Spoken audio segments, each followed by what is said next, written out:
अस्सलामुअलैकुम वरहमतुल्लाहि वबरकातुहू। बिस्मिल्लाहिर्रहमानिर्रहीम।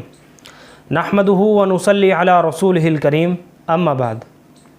मोहतरम नाज़रीन इकराम, एक सवाल किया गया है आसिम नाम के ताल्लुक़ से, और सवाल कुछ इस तरह से है।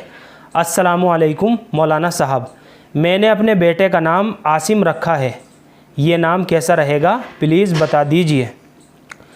वालेकुमुस्सलाम वरहमतुल्लाहि वबरकातुहू। देखिए, आसिम इसका जो सही और दुरुस्त तलफ़ुज़ है वो आइन के साथ है और स्वाद के साथ है। आसिम आप स्क्रीन के ऊपर भी देख सकते हैं। आसिम जो है ये इस्मतुन से माखूज़ है, और इसके जो है माना जो आते हैं वो निगहबान के आते हैं। आसिम के माना है निगहबान, यानी हिफाजत करने वाला। इसके एक माना और है बचाने वाला। तो ये नाम आपके बेटे के लिए बहुत अच्छा रहेगा, क्योंकि इसके माना बहुत अच्छे हैं। और सबसे बड़ी बात तो ये है कि आसिम जो है ये कई सारे सहाबा इकराम का भी नाम रहा है। तो अब इससे बड़ी और क्या बात हो सकती है बच्चे का नाम रखने के लिए।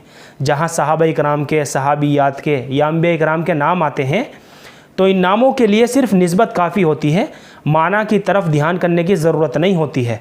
तो इसके माना भी बहुत अच्छे हैं, और दूसरी बात यह है कि ये कई सारे सहाबा इकराम का भी नाम रहा है। तो आपने अगर अपने बेटे का आसिम नाम रखा है तो ये आपके बेटे के लिए बड़ी खुशबख्ती की बात है, क्योंकि इंशाअल्लाह इस नाम के असरात आपके बेटे की ज़िंदगी के ऊपर भी पड़ेंगे। मुझे उम्मीद है कि आप सभी हजरात को अच्छी तरह समझ में आ गया होगा। अगर आपका कोई और सवाल हो या आप किसी नाम के ताल्लुक़ से कुछ मालूम करना चाहते हैं तो आप कमेंट कर सकते हैं। इंशाअल्लाह बहुत जल्द उसका जवाब देने की कोशिश करूँगा। अल्लाह हम सब को सुन्नत व शरीयत पर पाबंद फरमाए। फ़क़त वल्लाहु आलम।